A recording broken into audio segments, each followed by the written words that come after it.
Hello friend, तो पहले की वीडियो में हमने देख लिया था कि डेटाबेस काम कैसे करता है और डेटा अप्रोच क्या होता है। इसमें हम पढ़ेंगे लिमिटेशन रिलेशनल डेटाबेस। अब ये क्या आ गया लिमिटेशन? तो हाँ, डेटाबेस के अंदर भी लिमिटेशन होता है, लेकिन कैसे?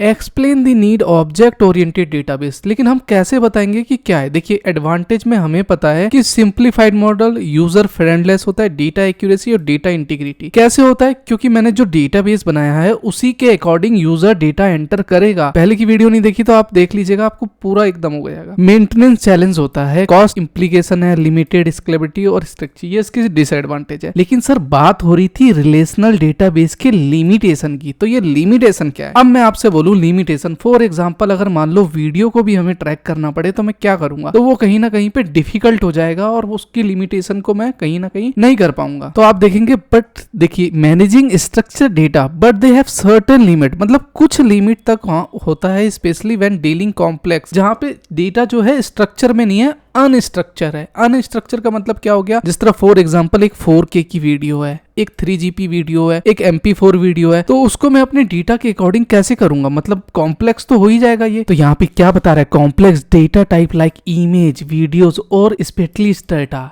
अब रिजिड स्कीमा क्या है? तो रिजिड स्कीमा इज डेटाबेस एक फिक्स्ड है, लेकिन making is difficult to adapt to changing requirement unstructured data format. बस यही है लिमिटेशन। इसने हमसे पूछा था ऑब्जेक्ट ओरिएंटेड डेटाबेस। अब ये क्या आ गया? देखिए, ऑब्जेक्ट कुछ भी हो सकता है, तो उसके ओरिएंटेड डेटाबेस को मतलब प्राप्त कैसे करता है? मतलब कॉम्प्लेक्स में अगर बताया गया हो तो develop the address limitation relational database particular is handling complex data and integrating with the object oriented programming. मतलब आपका डेटा कितना भी ज्यादा हो, उससे क्या करेगा कि डेटा स्ट्रक्चर, डेटा अप्रोच के थ्रू वो सारा हैंडल कर लेगा, लेकिन कुछ लिमिटेशन के बियॉन्ड नहीं जाके।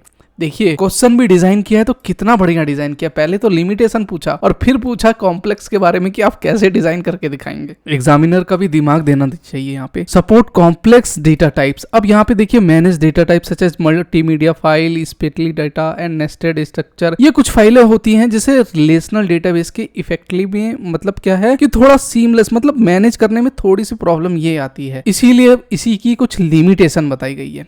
ठीक है जी। अब फ्लेक्सिबल स्कीमा। अब स्कीमा क्या वर्ड आ गया? तो स्कीमा मैंने बताया था कि एक टेबल बनता है, पहले एक डेटाबेस बनता है, फिर टेबल बनता है, फिर इंसर्ट वैल्यू आती है, that is called schema. Schema क्या है? एक स्ट्रक्चर, एक वे है, हमें कैसे पता है कैसे कैसे डाटा इंसर्ट हो रहा है उसके अंदर। जल्दी से दिखाऊं तो ये क्या है? देखिए नीचे यहाँ पे देख रहे हैं स्कीमा, ये एक स्कीमा है, मैंने आपके लिए यहाँ पे बना रखा है, तो अभी इस पे भी आएंगे। अब यहाँ पे देखिए, object oriented database allow dynamic schema. अब ये क्या करता है कि स्कीमा को क्या करता है? अलाउ करता है, चेंज करता है, इजियर टू अडेप्ट, आसानी होती है लेने में। लेकिन कैसे कैसे कैसे? अगर पहले की वीडियो नहीं देखी तो आप देख लीजिएगा कि ऑब्जेक्ट ओरिएंटेड मतलब डेटाबेस अप्रोच हम कैसे काम करते हैं। और ट्रेडिशनल क्या होता है?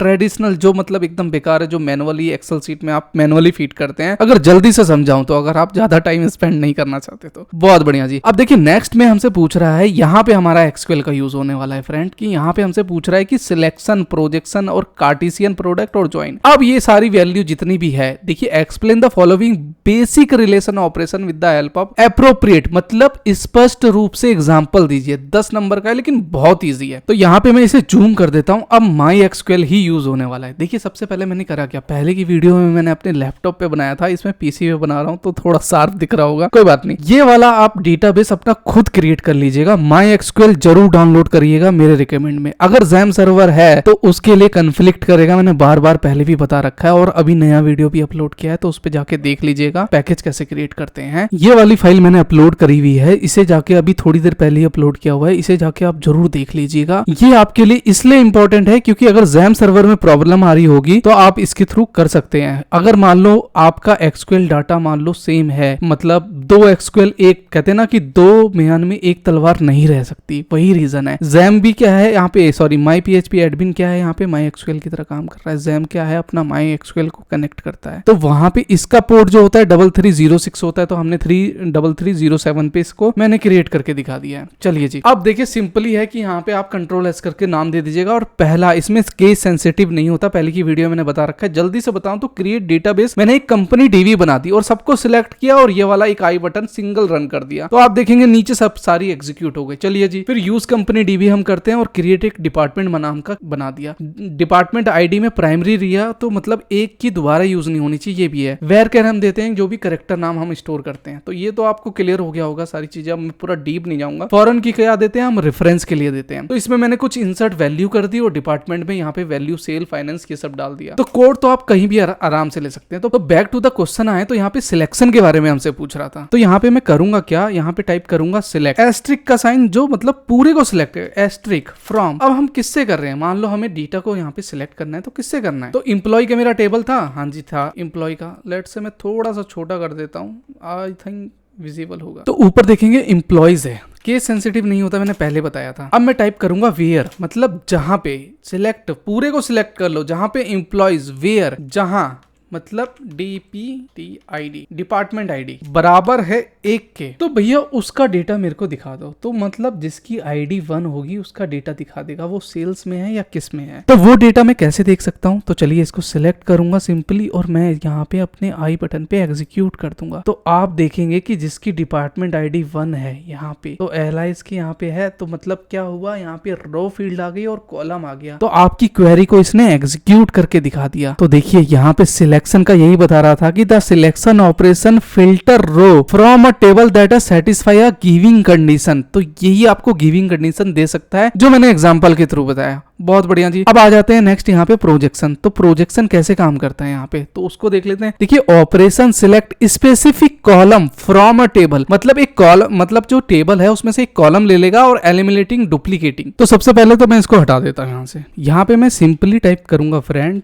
सिलेक्ट। आप कैप करिए, कैप्स में करिए या स्मॉल करिए, कुछ नहीं, सिलेक्ट। एस्ट्रिक का साइन दूंगा और फ्रॉम करूंगा यहाँ पे, और वही मैं यहाँ पे मैं एम्प्लॉयज कोमा डिपार्टमेंट्स दे दूंगा। चलिए जी ठीक है।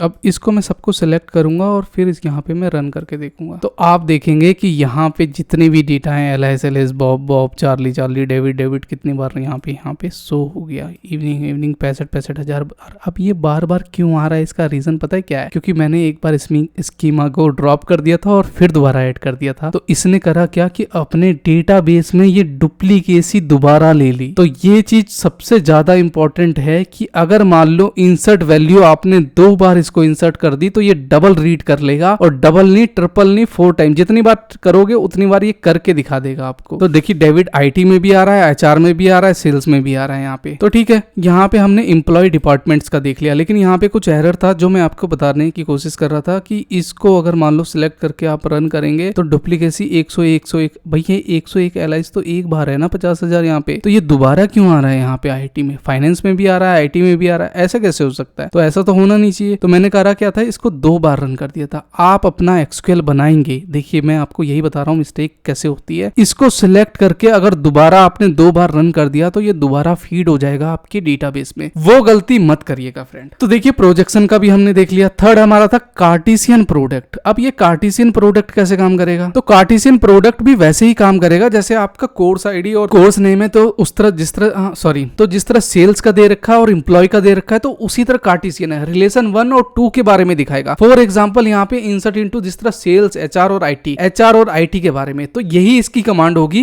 ये भी कार्टेशियन में आ गया आपका। नेक्स्ट बात करें तो ज्वाइन की। तो ज्वाइन करता क्या है इसमें, the join operation combines row from 2 और more tables based a related columns, common attributes रहेगा उसमें। तो मैं फास्ट फॉरवर्ड करके दिखाऊं तो इसको मैं हटा देता हूं और जल्दी से मैं फास्ट फॉरवर्ड कर देता हूं यहाँ पे। तो ये मैंने कुछ कमांड्स यहाँ पे लिख दी और सबको सिलेक्ट करके यहाँ पे मैं करूंगा क्या कि इसको रन करके दिखाता हूँ आपको। तो आप देखेंगे कि यहाँ पे नेम आ गया और डिपार्टमेंट आ गया कि कौन कौन सा नेम है। मैंने करा क्या, सिलेक्ट एम्प्लॉय और नेम डिपार्टमेंट दिया। फ्रॉम जहां एम्प्लॉय से ज्वाइन डिपार्टमेंट, एम्प्लॉय और डिपार्टमेंट्स का मैंने रेफरेंस दे दिया। तो ये सारी चीजें यहाँ पे आ गई कि किस किसका डिपार्टमेंट और क्या है। तो वही चीज तो हमसे ज्वाइन में पूछ रहा था कि इसी के बारे में हम कैसे बता सकते हैं। ठीक है, तो इसमें ज्यादा कोई कॉम्प्लेक्स नहीं है, बहुत ही ज्यादा इजी है। बस डुप्लीकेसी का फ्रेंड ध्यान रखिएगा, ठीक है ना। तो मिलते हैं ऐसी इंटरेस्टिंग वीडियो के साथ में, तब तक के लिए बाय बाय।